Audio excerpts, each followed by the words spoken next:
Pai, nós entregamos nas Tuas mãos esse momento. Declaramos que o Senhor confere espírito de revelação e sabedoria, sonda os corações, estabelece um momento de liberdade no Teu Espírito, nos coloca o temor de Deus no coração para que se manifeste a sabedoria. Nós declaramos também que o Senhor cerca esse lugar com seus anjos e nós dizemos que é o reino de Deus na sua plenitude. Tu sabes a necessidade do Teu povo e nós estamos aqui apenas como instrumentos Teus, por isso nos humilhamos para que o Senhor seja glorificado. Em nome do Senhor Jesus oramos. Amém? Glória a Deus. Primeiro, boa noite. Obrigado pela oportunidade, pastor Alisson, igreja amada, convidados. Temos certeza que o Senhor tem uma mensagem direto para o nosso coração. Amém? Queria que você abrisse em Isaías 61. O livro de Isaías, que é um dos livros mais messiânicos da Bíblia. E o capítulo de 61 é um capítulo onde Jesus foi usado para trazer uma mensagem profética para o povo de Nazaré, que era o local da sua origem, né? Quantos aqui são de Taubaté? Amém. Então Taubaté para você é o teu Nazaré, é o teu local de origem. O que acontece no local de origem? Não há profeta, Jesus falou, não há profeta sem honra na sua casa. O local de origem é o local onde você não começará sendo honrado. O local de origem é o local onde você vai enfrentar suas raízes. E as raízes do homem são raízes de trevas. O homem começa o seu dia espiritual nas trevas e, com a ação de Deus, ele vai começar a experimentar o que se chama o brilho da estrela da manhã. A estrela da manhã é a anunciadora de um mover de Deus de transformação. Todos que estamos aqui nesse lugar, viemos para sermos transformados. E para ser transformado, nós temos que passar pelo ciclo de Isaías 61. Eu vou ler o verso 1 e depois a gente para meditar. O Espírito do Senhor Deus está sobre mim, porque o Senhor me ungiu para pregar boas novas aos mansos, enviou-me a restaurar os contritos de coração, a proclamar liberdade aos cativos e abertura de prisão aos presos. Até aqui. O Espírito do Senhor Deus está sobre mim. Esse aqui é o primeiro segredo da vida de quem vai se aproximar de Deus. Deixa eu contar um pouquinho da minha história. Eu fui criado em São Paulo e meus pais vieram de um catolicismo ausente, né? Porque todas as vezes que nós íamos para a igreja, a missa era em latim. Então nos afugentava, claro, porque a gente não entendia nada. A gente só entendia o amém. E ficava aí. Mas havia uma outra religião muito em prática no Brasil, que era o espiritismo. E o espiritismo era mais ativo, porque no espiritismo se comunicava com os espíritos, se falava e se ouvia respostas que se entendia. E quando nós nos mudamos para Uberlândia, nós ficamos expostos a um mover muito intenso de espiritismo. Meu pai chegou a consagrar um quarto da casa para os espíritos. E se celebrava Umbanda e Quimbanda. Quantos aqui já foram do espiritismo? mesa branca, candomblé, umbanda e quimbanda. Então você sabe do que eu estou falando. Nessa época, nós éramos adolescentes e eu lembro que eu comecei a ter muito medo no meu coração, porque os espíritos vinham no meu quarto. E eu queria me livrar deles, porque comecei a vivenciar experiências noturnas ruins, mas não tinha instrumento. A minha conclusão é que as religiões em geral não eram boas, mas naquele momento estava se rompendo um aspecto na minha vida, o contato com o sobrenatural. Eu já não tinha dúvida de que o diabo existia. O diabo era real e se apresentava pelas hostes espirituais na pessoa de Pombagira, Caboclo, Preto Velho, Exu Caveira e outros.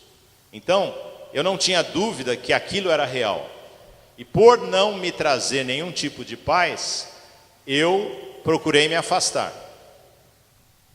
Passei no vestibular em São Paulo, fui estudar na USP, e estando na Universidade de São Paulo, fiquei exposto a um mover de humanismo, de negação de toda a fé, de influências do marxismo, de influências do pensamento progressista contemporâneo. E aquilo não me preencheu de jeito nenhum. Eu cheguei a fazer vestibular de novo e fui fazer filosofia. Tamanha era o vazio dentro do meu coração. Eu sentia muito vazio no coração, precisava preencher. A perversão sexual, a imoralidade, não preenchiam. Eu cheguei a entrar no tabagismo. Graças a Deus eu fui preservado das drogas.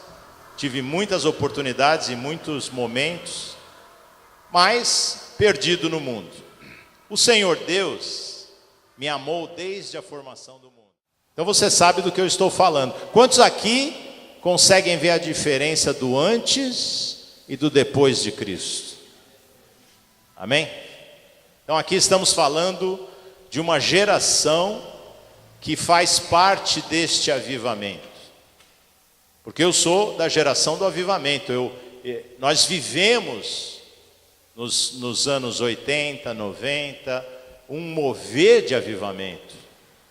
Quando nós entramos pela porta certa do novo nascimento, nós nos tornamos instrumentos de avivamento, instrumentos de salvação. O que o cristão é chamado para fazer? Não é ir na igreja, é fazer duas coisas importantes: ide e pregai o evangelho a toda criatura. Isso é uma missão e uma ordem para nós. Quando eu saí, só para você ter uma ideia do que é o espírito, do evangelho, eu saí, olhei para a Vera, falei assim: Vera, entreguei minha vida para Jesus. Ela estava um pouquinho assustada, ela olhou assim, tipo... Aí eu falei: pode chamar o pai e a mãe agora. Chamaram meu pai e minha mãe, eu fiz eles sentar, eu estava com a Bíblia na mão, um cigarro na outra, e carquei Jesus na cabeça deles. Claro, eles não aceitaram, acharam que eu estava louco e pensaram em me internar.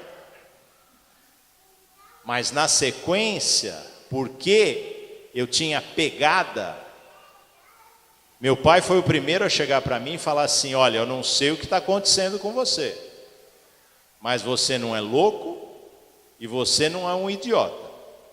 Então é algo muito forte e eu vou descobrir. Já estava fisgado. Foi o primeiro que se rendeu aos pés de Jesus. Amém? Então você e eu somos chamados para receber, e do jeito que a gente recebe, a gente já transfere. Nós somos aqueles que recebemos o evangelho e transmitimos o evangelho. Recebemos a unção e transmitimos unção. Recebemos a cura e transmitimos a cura. Recebemos libertação e transmitimos libertação. Amém? Segundo ponto é: ide e fazei discípulos de todas as nações, batizando-os em nome do Pai, do Filho e do Espírito Santo, e ensinando-os a guardar todas as coisas que vos tenho falado. E aqui, na sequência, essa palavra Jesus falou formalmente, né, em Nazaré. Ele falou assim: o Espírito do Senhor Deus está sobre mim, pelo que me ungiu. Veja aí, próximo ponto. Você não vai fazer nada sem o Espírito de Deus, sem unção. Não existe obra sem o Espírito de Deus. Se você faz algo sem o Espírito, isso que você faz, mesmo parecendo bom, não transmite vida. E a diferença é a vida de Deus no teu espírito. Então tem que ser pelo Espírito. Em Zacarias a Bíblia diz: não é por força, nem é por violência ou poder, mas pelo meu Espírito, diz o Senhor. Se é pelo Espírito, tem que haver obediência. Não tem a obra do Espírito na individualidade. Tem que ser na dependência de Deus. Mas o Senhor sabe que nós chegamos para o Evangelho mutilados. Quantos aqui têm consciência que precisam de cura? Isso é importante. Eu pelo menos saber que eu não estou legalzão, não estou 100%. E não tem nenhum problema. Pelo contrário, é importante você reconhecer. Você falar: Deus, eu estou chegando, mas cada vez que eu leio a Bíblia, eu estou vendo que eu estou fora. Orai sem cessar. É uma dificuldade orar.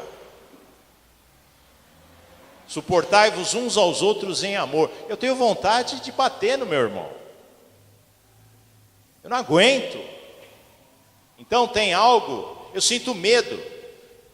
Eu passo por insônia. Eu sinto opressão. Eu sinto raiva. Quando eu dirijo no trânsito de Taubaté, tem momentos que eu tenho vontade de jogar o carro em cima dos outros carros. Alguém já sentiu isso? Jesus, eu vou trazer juízo nessa terra. E ainda tenta espiritualizar, né? Às vezes eu solto uma palavra de maldição sobre aqueles abençoados, né, que cruzam o nosso caminho. E depois você fala: ih, esqueci que eu era crente. Saí da cruz, né? Ai, ai, ai.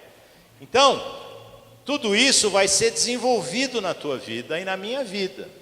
É um processo, santificação é um processo de Deus. Não é desenvolvido pela formalidade religiosa, preste atenção. A nossa herança, seja do catolicismo, seja do espiritismo, ela nos trouxe mutilações na compreensão de como Deus funciona. Quando começou o avivamento, nós achávamos que esse tipo de música era do inferno. A gente pensava que na presença de Deus tinha que estar muito comportado. Aleluia. Isso é uma deformação. O Senhor é aquele que promove a liberdade. Quando você estiver lá no seu quarto de oração, no seu cantinho, se você não estiver agindo como um louco, está faltando algo. Porque a presença de Deus vai fazer você agir como um doidão. Você pula, você vai para o chão, você chora, você vira. Eu gostei do irmão, esse irmão aqui está na visão aqui, né? Aqui tem um mistério, hein? Olha, aqui eu quero... Tem mistério de Deus. Por quê? Ele não só está vivendo, porque tem gente que vive intimidade com Deus quietinha. Amém. Mas tem gente que ministra a liberdade. Percebe como é que é? Você fala assim: uau, não é só que eu sou livre, eu estou ministrando a liberdade, porque eu recebi. Ninguém dá o que não tem. Se você está preso, você não vai ministrar a liberdade, porque você está preso. Mas é para isso que esse texto diz que ungiu não só para pregar as boas novas do Evangelho, ungiu também para restaurar os contritos de coração, proclamar liberdade aos cativos e abertura de prisão aos presos. Olha aí. Então, o aspecto da prisão e liberdade é um aspecto essencial da caminhada cristã. Se eu não me sentir livre aqui na frente, eu não vou ser capaz de ministrar para você do fundo do meu espírito. Liberdade é um aspecto essencial da vida cristã. Eu preciso ser livre para sorrir, livre para abençoar, livre para perdoar, livre para amar, livre para tolerar, livre para não tomar ofensa, livre para enviar. Os mais caros no nosso coração são aqueles que a gente envia. Livre para perder. Sabe que por amor a gente perde? Pergunta para o Marcelo e para a Grazi. Como é que estão as noites de sono? Amor significa perder em prol de alguém.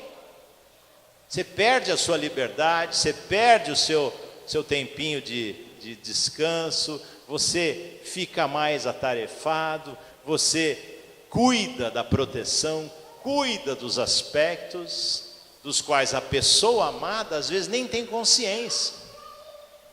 Você ora, você busca o melhor, percebe? Mas tem que sair de uma prisão, porque se eu ficar... Imagina um pai e uma mãe que sentem que estão perdendo tempo. Estou perdendo a minha vida criando essa filha. Olha a prisão. Não entendeu? É um privilégio de Deus. Eu não vou fazer aquela visita porque eu vou perder tempo com essa pessoa. Nós temos que deixar Deus abrir as portas das prisões para que aquele verdadeiro eu que Jesus projetou na eternidade possa ser formado em você. Amém? Tem alguém que é o projeto de Deus dentro de você que precisa ser formado. Isso faz parte da nova criação. E tem um outro alguém que foi deformado que precisa ser removido. Eu vim de família de italiano, todo mundo fala alto, todo mundo parece bravo. Se você visse meus tios, uma reunião de família, você ia pensar que está todo mundo brigando. Eles só estão conversando. Mas tem coisa. Meu pai, no contato com os Exus, ele acabou se tornando um homem extremamente agressivo. Eu vi meu pai fazer coisas que eu falava, meu Deus.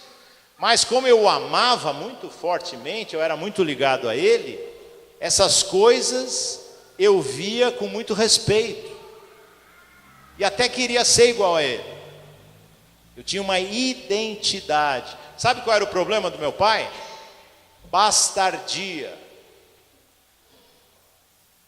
Eu nunca conheci o meu avô. Meu avô saiu de casa e não mais apareceu. Meu pai viveu a raiz do bastardo.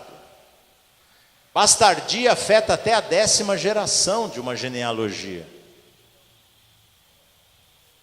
E com a bastardia vem a rejeição, vem a ausência, vem a falta de segurança, vem a incapacidade de aceitar correção. Hebreus 12 diz que o bastardo é aquele que não tem correção de pai. E meu pai era tido, na opinião da minha mãe, como um monstro, um homem violento. Nunca bateu na gente, porque ele não se sentia digno de corrigir. Olha a raiz. Você pensa que essa raiz não veio para mim? Claro que veio. E olha o mistério. Quando eu aceitei Jesus, a primeira pessoa que colou foi meu pai. E ele colou de tal jeito que ele não me largava. E eu não queria que ele largasse, porque eu queria ver ele transformado. Qual que era o mistério? Finalmente, em Cristo Jesus, ele ia ter um pai. Presta atenção aí no mistério. Meu pai chegou a me chamar de pai. E ele falou para mim: todo pastor é ladrão. Esse era o conceito que ele tinha de nós. Mas você não é, porque eu te conheço. Então, a partir de agora, você que vai ser o meu pastor. E grudou. E viveu a paternidade. A porta da prisão abriu. Minha mãe não entendeu. Mas a família percebeu que o coração dele era outro. O homem violento se tornou um doce. Você podia chegar na cara dele e estapear ele. Ele não ia reagir mais. Percebe o que é santidade? Abrindo as portas das prisões para que você, a seu tempo, saia. O Senhor Jesus não te empurra para fora da prisão. Ele abre a porta. Isso que é liberdade. Filho, a porta está aberta, tá? Quer sair? Eu estou aqui. Quantos têm passado por tormentos e se acostumaram tanto com a prisão que não conseguem viver uma vida cristã arejada? Gálatas fala, olha, foi para a liberdade que Cristo te libertou. Por favor, hein? Não vai se submeter a um novo jugo de servidão. Você não vem para a igreja, para a comunhão dos santos, para ser de novo oprimido e dominado. Amém? Isso é muito importante para nós, pastores, lembrarmos que nós temos que ser o modelo do rebanho e não os dominadores. Porque se Deus não obriga ninguém, quem sou eu para pretender algo? Eu posso pregar, eu posso profetizar, eu posso orar, mas o problema é teu. Amém? Isso aqui é a responsabilidade. Então aqui, quando você toma posse, esse texto fala de cura e de libertação. Você toma posse de uma vida livre no Senhor, você vai perceber que de glória em glória, de passo em passo, Deus vai realizar. Agora, tem algo que eu tenho visto na igreja do Senhor Jesus. Alguns gostam tanto desse negócio de serem abençoados, serem curados, serem tratados, serem orados. Tem até os irmãos 6 horas, não tem? 6 horas por mim? 6 horas por mim?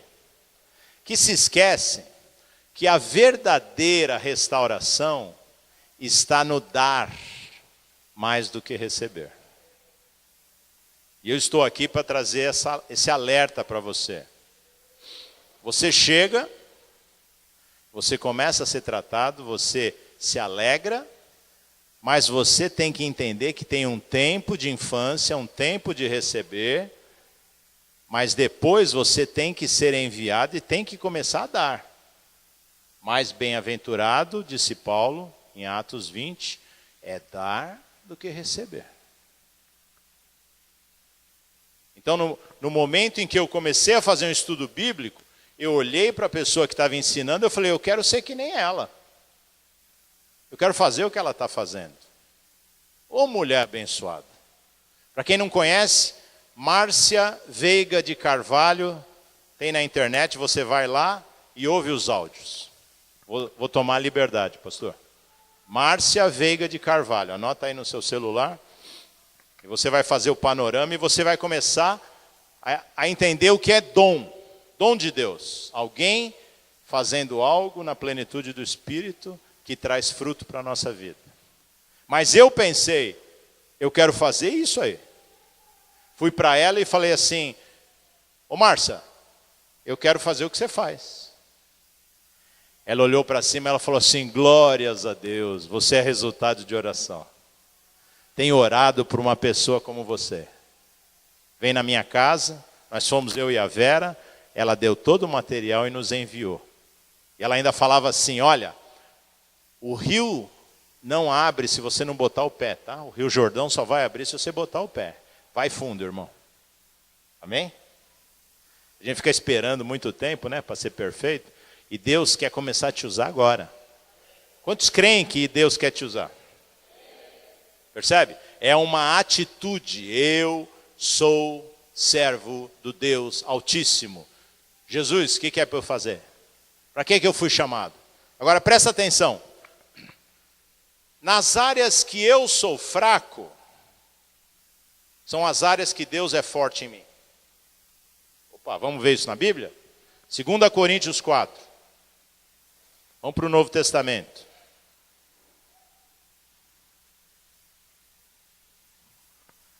Posso tomar essa água aqui? Glória a Jesus, olha aí que coisa boa. 2 Coríntios 4, um verso só. Verso 6, quem quer ler aí?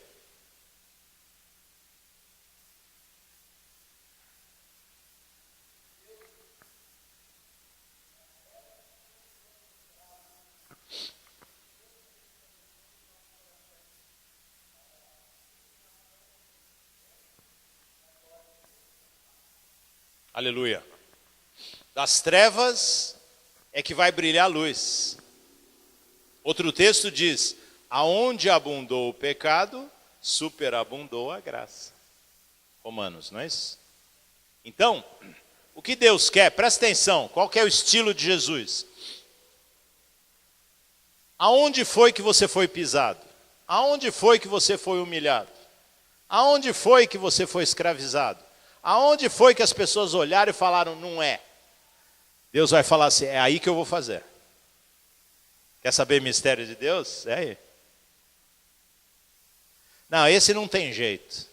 É aí que tem jeito. É aí que Deus toma como desafio. Então presta atenção. Nas áreas que o diabo te pegou, essas serão as primeiras áreas que o Senhor vai querer restaurar e te capacitar para restaurar a outros. Aleluia. Vai precisar sim ter a tua vitória pessoal. Tem pessoas que passam por um problema grave e pensam assim, acabou. Eu queria te trazer a perspectiva dos céus. Quando o problema é muito grave, Deus fala assim, é aqui que vai começar. Você tem um chamado de ministério? É aqui que começa. Caiu, se atrapalhou, perdeu, se feriu, foi humilhado, foi desprezado. Opa, esse é um bom início. Esse é o ponto que Deus está puxando, retesando o arco e que vai ter pegada para ser lançado. Aleluia? Presta atenção porque eu estou falando pelo Espírito. Nas áreas que foram trevas na sua vida, são as áreas que vai brilhar a luz de Deus. E aí tem um texto para complementar, que é no mesmo 2 Coríntios, só que no capítulo 12, com o Paulo, que foi seguramente o maior apóstolo vivo na terra.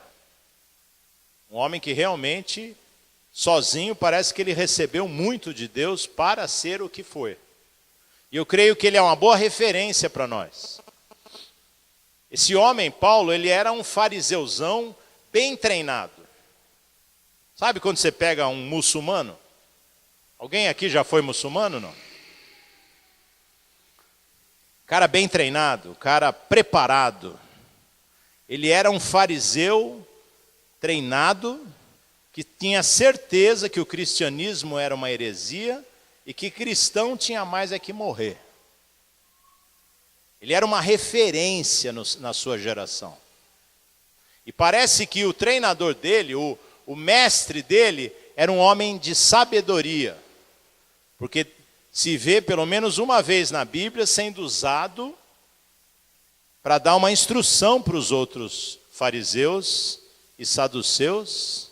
Ele falou assim, olha, se essa seita, se esse negócio que está rolando é de homens, dá de mão. Porque coisa de homem acaba. Não precisa brigar. Mas se esse negócio é de Deus, cuidado, hein? Para você não ser achado brigando contra Deus. Não ponha a mão se você não sabe. E esse foi o mestre dele. E na verdade a gente pode transportar para cá, né? Vamos dizer, se essa obra, se esse negócio é de homens, deixa para lá. Mas se é de Deus, ó, fica esperto. E esse homem, então, ele de repente ele tem no auge da sua perseguição aos cristãos. Existe um fato espiritual que aconteceu um pouco antes da morte de Estevão. Parece que liberou algo sobre a vida dele, o sangue do justo. Eu creio que Estevão, a morte dele foi uma semente para aquilo que aconteceu. Esse homem vem no caminho de Damasco, eles são surpreendidos por uma luz muito intensa, eles caem no chão, e ele já não está vendo mais nada, e do meio da luz vem uma voz que fala direto com ele. O mistério era com o homem. E o que o Senhor fala com ele é o seguinte: Saulo, Saulo, por que me persegues? E ele sabia que era a voz de Deus. Olha o que é chamado, né? O cara é inimigo, mas sabia. Ele falou assim: quem és tu, Senhor, que eu persigo? Eu sou Jesus, a quem tu persegues. E a partir daí a vida dele revolucionou. Ficou cego, precisou receber a visita do Ananias. E a palavra que veio do Senhor foi assim: porque esse vaso vai aprender o quanto lhe convém sofrer pelo meu nome. E se você receber essa noite só esse verso, o quanto lhe convém sofrer pelo nome do Senhor Jesus, você vai perceber que tem um mistério no sofrimento, que tem um mistério na transformação, que tem um mistério em você ser colocado como vaso de Deus e enfrentar a oposição. Porque nenhum pecador vai te receber de braços abertos. Pecador está vivendo morte, você vai trazer vida. Pecador vive corrupção, você vem com santidade. O diabo é o príncipe desse cosmos e você vem para trazer ruína ao reino dele. Você vem como guerreiro, você vem contra tudo e contra todos, mas a favor do Senhor, a favor de um reino que não pode ser abalado. Você vem com graça, você vem com amor, você vem com perdão, você vem amando os teus inimigos, você vem trazendo uma autoridade que eles não conhecem. E não tem nada mais glorioso. E no meio disso, esse homem, Paulo, foi arrebatado até o terceiro céu. Ele fala como se estivesse falando de outro, mas é mistério de Deus, mas era ele mesmo. Ele foi arrebatado até o terceiro céu e ouviu coisas inefáveis, que não é lícito ao homem reproduzi-las. E para que ele não se exaltasse pela excelência das revelações, vai pensando em você agora. Dependendo do nível que você busca em Deus, das revelações, o Senhor vai ter que tratar a tua alma. Eu estou falando no Espírito, hein? Presta atenção.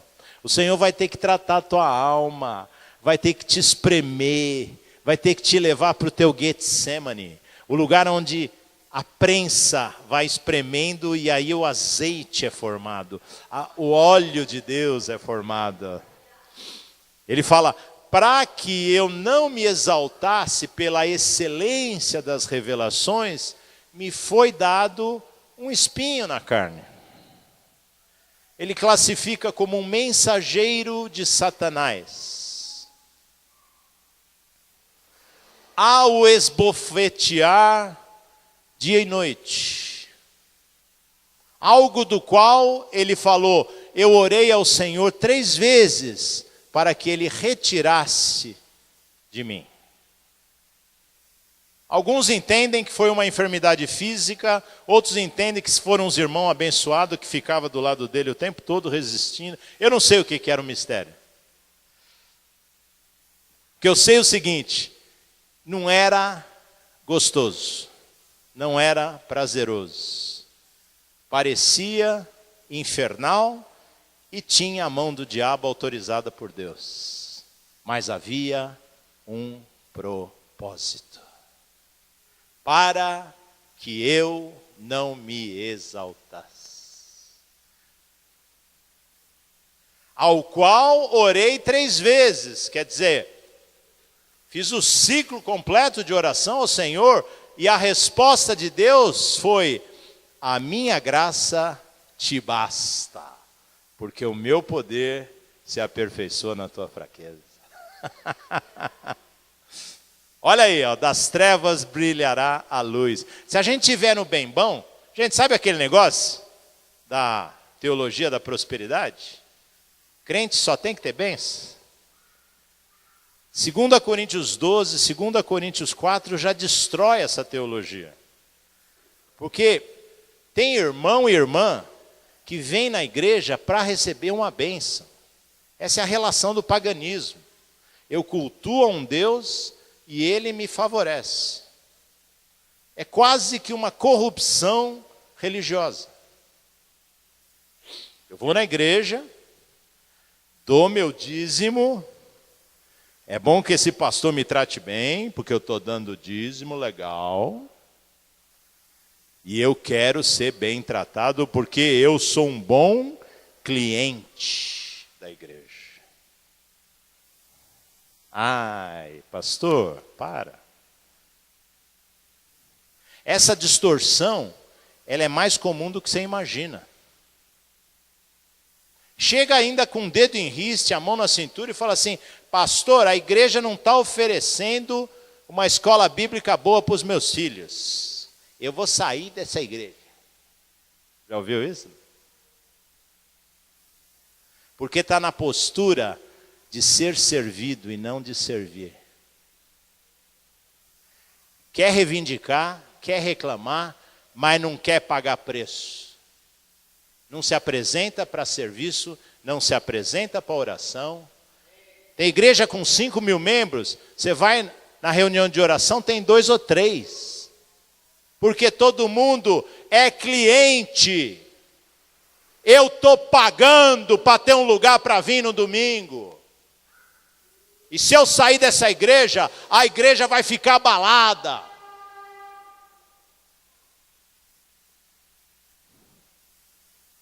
E aqui diz, olha, você quer mesmo viver da glória de Deus? Você quer viver o projeto do homem? Porque tem muita coisa chamada igreja por aí, que é projeto de homem. E tem muito lugar que tem homem de Deus no comando, e que há resistências de dentro. O pior da resistência é o que come pão junto com você. Os inimigos do homem são os da própria casa. O diabo não vai usar ninguém lá fora, não, vai usar aqui dentro. Eu queria trazer essa percepção, porque se você não é parte da solução de Deus, você certamente será parte do problema. Vou falar de novo. Se você não for parte da solução de Deus, você será parte do problema. Porque se torna massa mórbida. Não anda para frente, não sai e quer segurar todo mundo. E existe uma coisa muito séria, que é a contaminação pelas palavras. Nós estamos aqui numa região que é considerada uma região jezabélica. Uma região de influência de uma potestade. E o que ela faz? Ela inspira palavras de condenação e de morte.